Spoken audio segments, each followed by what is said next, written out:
ជាការចោះហត្ថលេខាមួយដ៏ពិសេសដែលយើងនាំចូលជាមួយនឹងម៉ាស៊ីនទាំងពីរនេះហើយម៉ាស៊ីនទាំងពីរនេះគឺសិតតែម៉ាស៊ីនដែលវ័យប៉ិនខ្ញុំកំពុងតែត្រូវការបាទអញ្ចឹងរំភើបដោយសារតែយើងមានម៉ាស៊ីនថ្មីនៅក្នុង clinic របស់ Vera បន្តតែម្ដងបាទសំខាន់គឺបងចាប់អារម្មណ៍ទៅលើម៉ាស៊ីនមួយនេះពីព្រោះថាវាតាក់ទងជាមួយនឹងការម៉ាស្សាប៉ុន្តែវា focus ទៅលើស្បែកមុខរបស់អតិថិជនទាំងអស់តែម្ដង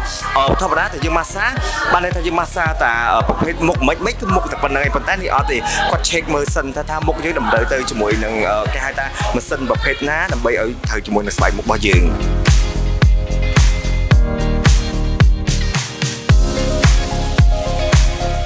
ការម៉ាស្សាមុខគឺយើងភាគច្រើនយើងដើរមកចូលឬក៏អ្វីៗផ្សេងៗប៉ុន្តែសម្រាប់ម៉ាស៊ីននេះវិញគឺជាការម៉ាស្សាមុខបែបប្រើម៉ាស៊ីនដោយជួយបន្តឹងភាពតឹងណែនហើយ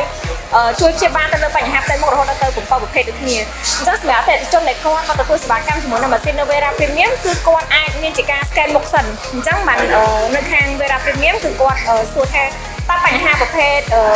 ផ្ទៃមុខអតិថិជនហ្នឹងគាត់ត្រូវជាមួយនឹងប្រភេទក្បាលម៉ាស៊ីនមួយណា